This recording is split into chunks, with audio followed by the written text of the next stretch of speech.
y'all, welcome back to another episode of Ink and Overalls. I'm Dedra, and I'm so glad you decided to join me today. We are diving into garden planting in this episode, so it's going to be lots of fun, lots of information, lots of just talking and kind of shooting the breeze about what varieties I'm going to be planting and why I'm making some of the decisions I'm making in my garden, in hopes that I can inspire you and encourage and challenge you to sit down and make your garden plan this year. I find that the years that I have a plan versus the years that I don't, like my garden cannot reach its potential if I don't have my head on straight, and I don't ever have my head on straight. So if I sit down and like actually write things down and try to follow that, I'm going to be a lot better off, and so is my garden. And so I actually have a drawing here on my iPad that I did of just my garden space. And I'm actually going to try to put a B-roll up right now. I think that's what it's called. Of my garden. So my garden is a kind of triangular area in the backyard that is it's not enormous. It's full of beds, lots of growing space. We have a very wooded lot, like our acreage is wooded primarily, and we have lots of big trees. Even where it's not wooded in pines, there's still lots of shade. And so this is a space on my property that I was able to use, and so we actually started at the very back with a couple of beds and worked our way toward the front to where the gate is now. And I kind of feel like we've kind of reached the main idea of what we're able to do here. So you'll notice that most everything, I've got lots of things that are grown up. Like I've tried in the very entrance to grow some herbs, and they did grow, but now nettle and other things have grown in there with them. I've got lots of empty spaces. I've got lots of peppers that need to still be pulled up and composted for the year. Lots of things that still need to be done. Also in the very back, you'll notice instead of I do have lots of like brassicas and things like that growing in a few of the 4x4 beds, but towards the very back, I've actually covered two smaller beds and like one of my longer beds with a really thick like landscape fabric. And I've done that to try to suppress weeds, because I have a very, very vigorous weed growing back there, especially in those two back beds, like in the back corner where all that black fabric's at. I have got switchgrass that grows up, or panic grass, I think it's called. I'm not even sure, but I think it's called panic grass. And it grows, and it's like almost like a tuber, and it's almost impossible to get out of the ground. And it comes up like just in those beds like crazy. So I amended those beds with some things, just like some C90 from Azure Standard, which is like minerals and things like that, and some rabbit compost and wood ash and oyster shell before I put the lid before I put the fabric down.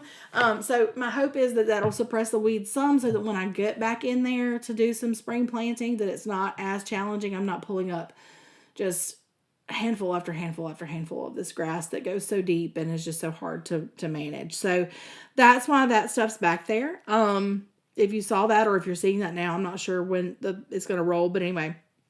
And also, most all of those spaces are empty right now, or can be, except for where I've got some Chinese cabbages growing kind of in the middle, and then I have some garlic growing in a bed right behind that. Now, garlic will come out around June, and then I'll be able to put something else in that bed. And then also those brassicas, anytime I talk about any brassicas today, which are things like kale, cabbages, broccoli, cauliflower, that family of things, any of that I put in the ground or that I have in there now, it'll be way past done by like April. It'll be done because it gets too hot here. So, okay, all of that to say, I'm doing things a little bit differently this year as far as what I have started so far in my greenhouse, because I'm starting things a little bit early, more things earlier than usual, because I am trying to get in a window. So let me just interrupt myself real quick. I'm sorry. I'm in zone 8B.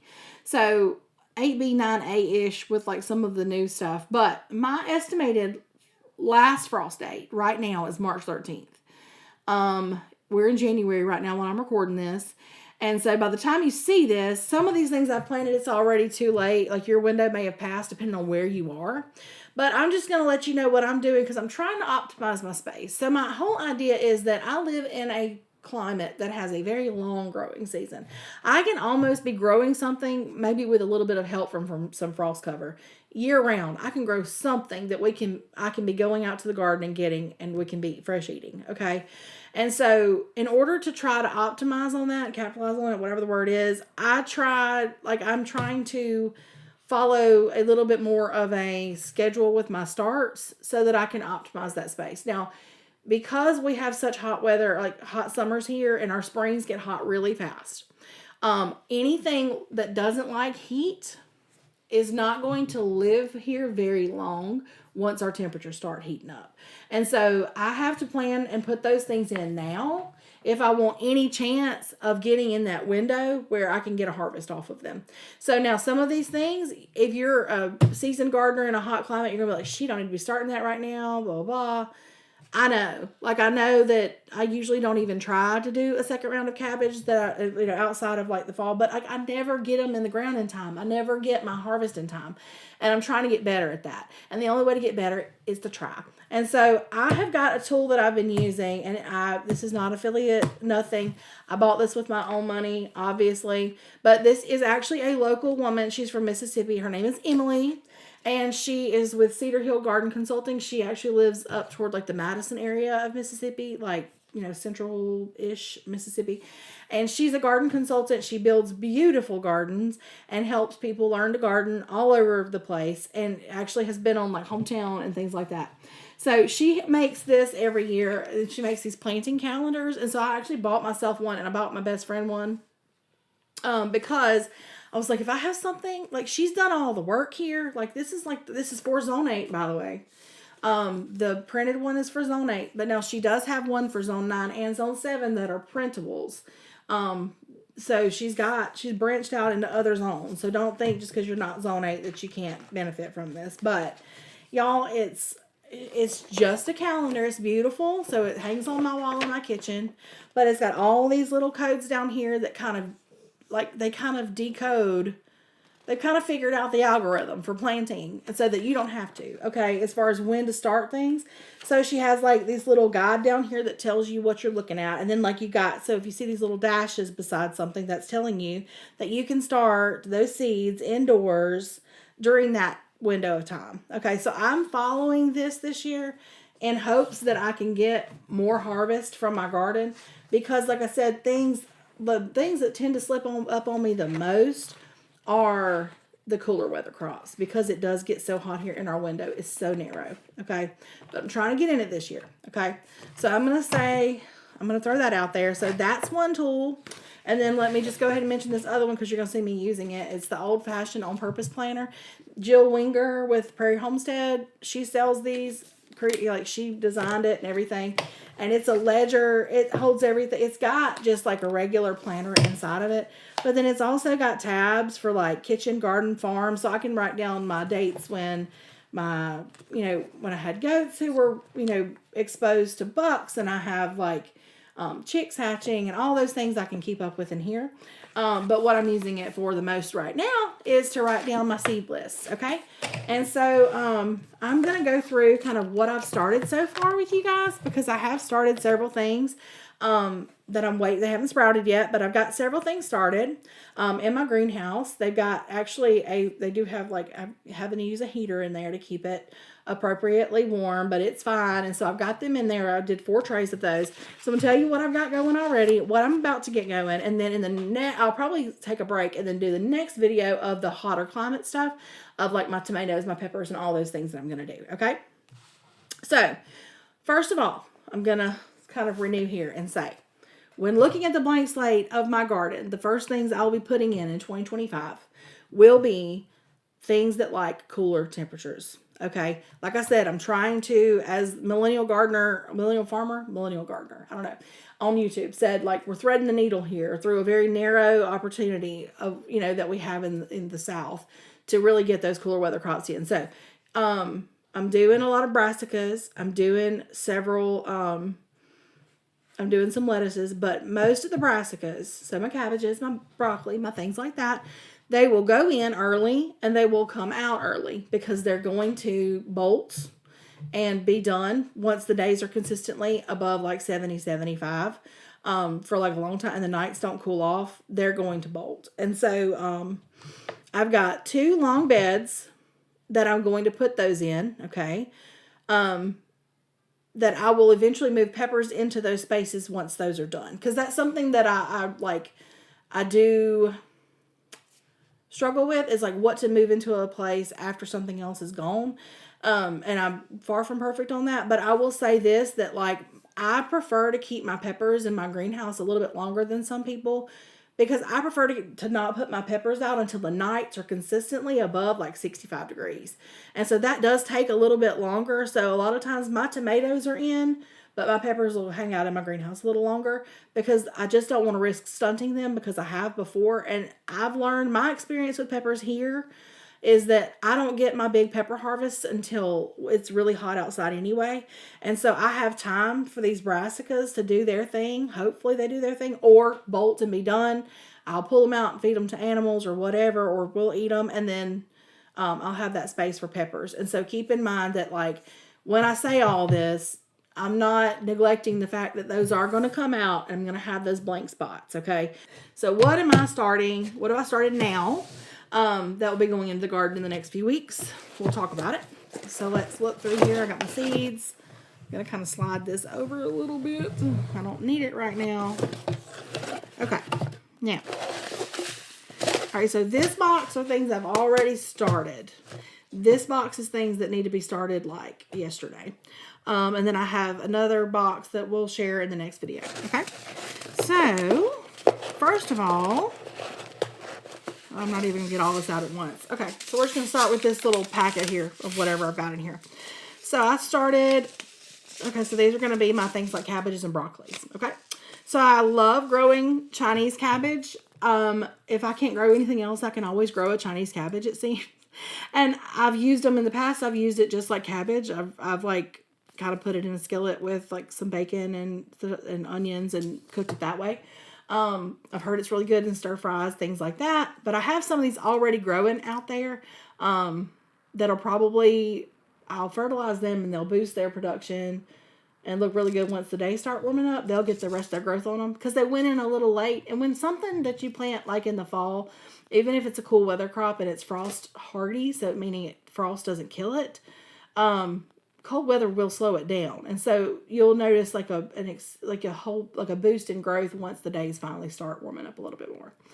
But so I started a few of these. I started some broccoli rabe because I prefer anything that grows. Like I like sprouting broccoli varieties and varieties like that, which I know most of you know, like you can harvest a big head of broccoli off of a traditional broccoli plant and leave the greens there, and it's going to produce offshoots that you can continue to harvest. But some of these varieties are made with that in mind, and they kind of capitalized on that ability of the broccoli. And so instead of producing big heads, they produce these little offshoots, and that's where you get your harvest from. And that's what I prefer to grow. I don't grow any heading broccoli. I just don't do it. Red cabbage. This guy's called Mammoth Red Rock from In My Gardener. This Cordoba cabbage from Baker Creek, and a Napa cabbage. It's supposed to be slow bolt. So I planted more of these because they supposed to be a little bit more tolerant when those temps start creeping up. So, I mean, because every day counts, because it could be the difference between it bolting on me or me getting a harvest. Okay, and then we got Chinese broccoli, which is Yad Fa here, and early purple sprouting broccoli. Like I said, all of these have the little shoots that you can harvest, the little tender shoots versus making a big head. That's just what I prefer to grow. I just like it. I feel like it does better for me. I don't have to fight like a caterpillar's not going to ruin the whole head of broccoli. It'll ruin one or two little things. So anyway, all right, now here are some greens. I started some kale. Dwarf Siberian. Oh, there's another cabbage. That guy got pushed over here. But that's a Golden Beauty Chinese cabbage from Baker Creek. And it's a good one too. Let's see. I've got some dinosaur kale here. And that's pretty much all when it comes to kale, I think, that I planted. We're not big kale eaters, but there's lots of animals around here that do. And I'll pick it and mix it in with a salad or whatever. Lettuces. So I am doing a few lettuces. And they are lettuces that are Once again, supposed to be more heat tolerant than other varieties. Doesn't mean they're going to love heat, but it does extend their life, because I have grown a couple of these before and they did well into the spring, even in the warmer days. So I've got this is actually from Botanical Interest. This is one of my favorites I grew last year. It's called New Red Fire lettuce. And it is frilly and rippled, enticing red-tipped lettuce, which is heat tolerant. And it really is beautiful, and it really does well. This other is a Bronze Beauty lettuce. I think this was a new variety from Baker Creek this year, but it's heat tolerant, slow to bolt, so I'm planting some of those. And then I felt like there was one more. Oh, there's a couple more down here. Okay. I also, I forgot, red Russian kale. I always plant that one. I did plant that kale. I got moved with those. Okay, and then I planted, let's see, what else have I done? Sorry for all the rattling of the seeds over here. It's not the funnest ASMR, I'm sure, but it is what it is. Okay. Where's my other one? I know I had something. I had a butter crunch lettuce too, but it's not in here. I don't know where it got put. Anyway. Okay, so those are my lettuces. Butter crunch is also one that's more heat tolerant, so I planted that. And then I have also started a few, spinach. So it's the time of the year to grow spinach. I've never grown conventional spinach. I grow this fantail from Haas, fantail spinach, and Bloomsdale spinach is the other one I grow, because they're more heat tolerant than other varieties, because spinach is so tender. I feel like I've never even tried to grow the regular, because I've always had this one and it tastes really good and it doesn't mind the heat. So the fantail and the Bloomsdale are both spinaches that I'm growing. See, I've got herbs here. I've started some herbs, because a lot of herbs are frost tolerant, or at least cold tolerant. And some of them are slower to germinate, slower to get started. So I went ahead and got some slow bolt cilantro started. That's something that doesn't like heat, so I have to grow it early spring.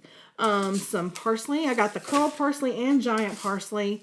I really like drying parsley and using it in the kitchen. I find it has so much more flavor than when you buy it.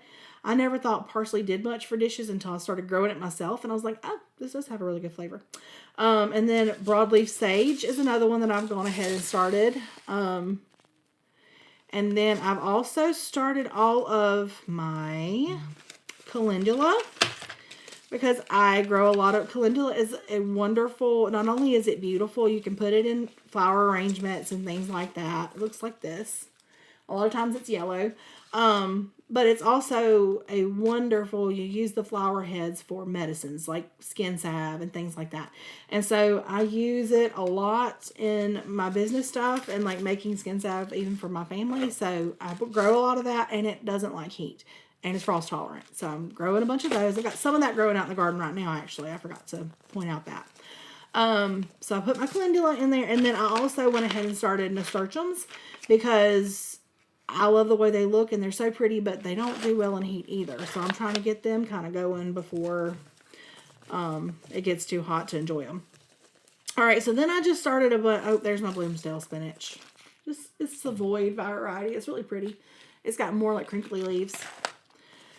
All right, and then I just started a few flowers that are slower to germinate and a little slower to grow. I did the pink shades, paper daisies, some gomphrena. I have some Snow White gomphrena, some status, and apricot, and a Pacific mix, which is more like purples and yellows. Some Love and a Mist, the Miss Jekyll mix, which is purple and blue. It's really pretty. And then some Celosia, which is like a big pump. All these, like I said, are flowers. So a lot of these are actually heading out, which I'll talk more about in a future video. I've got a new garden space out front, and I have two 25 by 4 raised beds out there that are mostly going to be for flowers and things like pumpkins and squash and things like that run, that need more space. So that's those. So that's what I've got. All these are already going. Like I said, trying to beat the clock, but we'll see.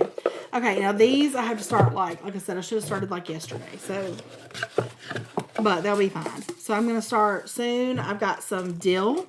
So I have the Ducat I guess that's how you say it, D-U-K-A-T, dill, which is also supposed to be another variety that doesn't mind, like it stays around longer than other dill because dill does not like heat either. But I'm also growing some mammoth dill because I just love how pretty it is when it blooms. Some garlic chives, some more plantain. I have some that reseeds every year. It's pretty good about reseeding, but I grow my plantain instead of just relying on what I forage because the leaves are bigger, so it's easier to get more, and I need a lot. So I have English and common plantain that I grow. And like I said, I have some that volunteer and come back every year from reseeding, but just in case I don't have enough, because I did have to buy some plantain last year for all of my herbal things I make. And I'd like to not have to do that anymore, so I'm planting some more of that. Feverfew, toothache plant. This is all herbs that are for medicinal purposes for the most part. Oregano. Now this will be something that ends up growing. I'll put it in flower pots as filler, in beds like close to the edges or even underneath things that are growing more tall, just because it's beautiful and it helps deter insects, and of course it's good in the kitchen. Straw flowers is something else that I'm going to grow this year in the front garden-ish. So I've got straw flowers that I need to start. Some English thyme to go with that other... Nope, that was oregano. So I have English and an orange scented orangelo something thyme that I'll be starting. Some chamomile. A couple of little things of lemongrass. No, I don't need a lot. I just need one. And then some mullein, because my mullein is it biennial? No. Forgot the word. It's not perennial because it doesn't come back every year. And it's one of those that like every second year. Well, anyway, it lives 2 years and then it blooms and then it dies. And so I have some in my herb garden. I had some that I've been harvesting leaves off of for years, like for like a year. And then I harvested the blooms whenever it blossomed this year, and now I need more because it won't come back again unless it reseeded, which it may have. But anyway, just in my thought, I'm going to start some just in case. Marshmallow is a plant I want to grow more of. It's really good for skin also and other properties. That's another plantain. I'm growing some snapdragon also, and that's it. So those are the ones that I'm starting right now. The others will all be started in, like I said, like the next couple, in probably 2 weeks, I'll start my tomatoes and my peppers and stuff. But this stuff's going right now. Okay, let me put this over here.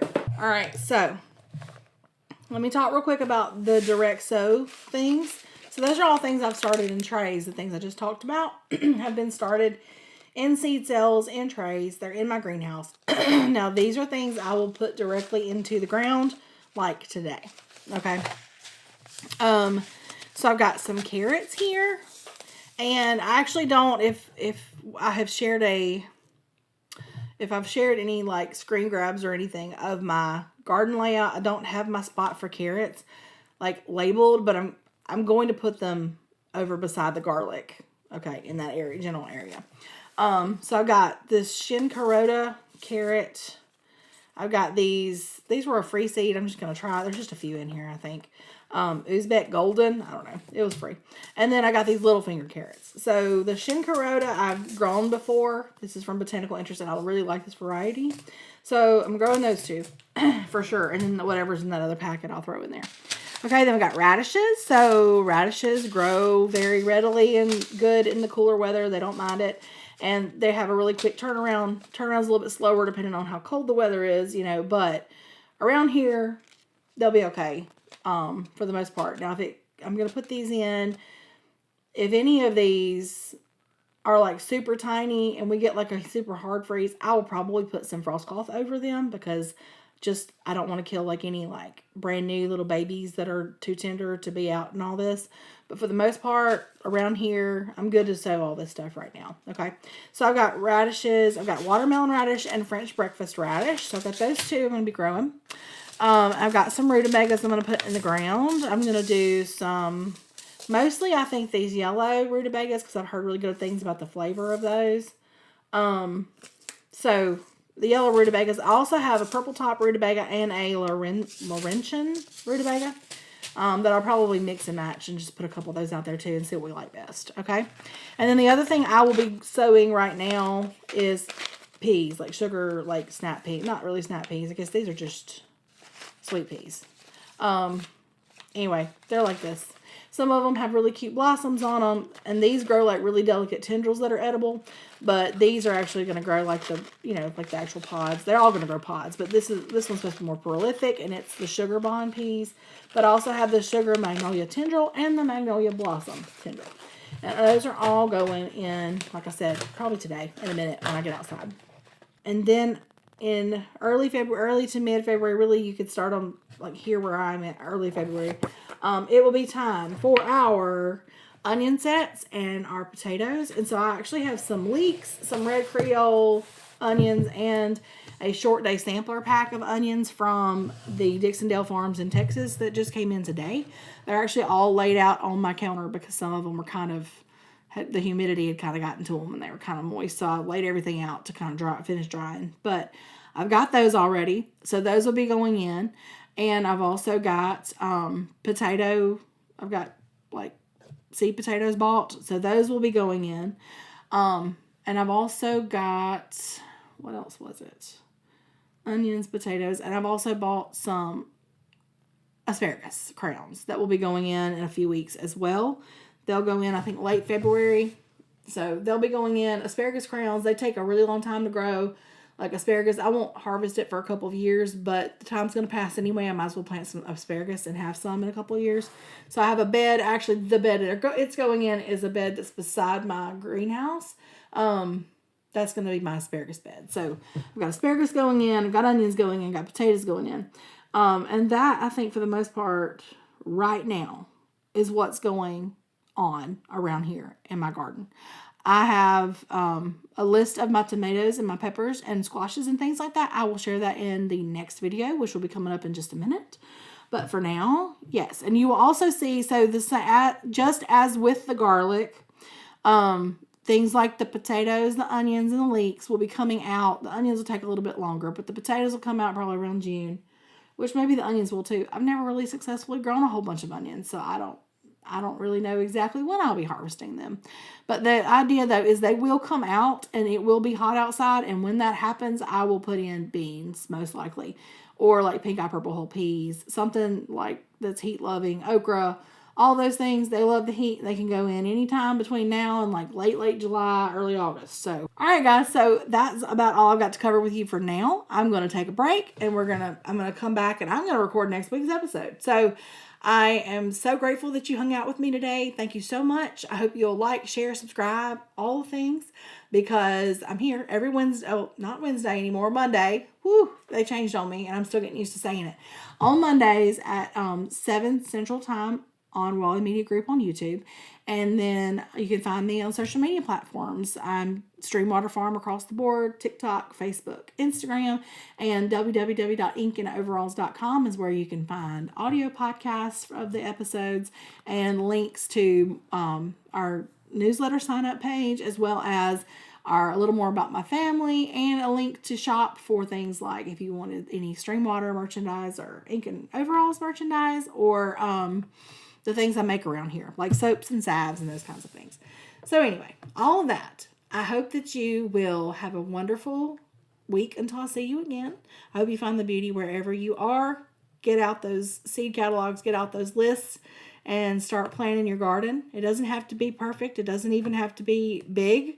It can be a couple of little beds or one bed that you're starting. It's okay. Just start somewhere. Okay. Get excited. Figure out what you're going to do. And meet me back here next week. Thanks.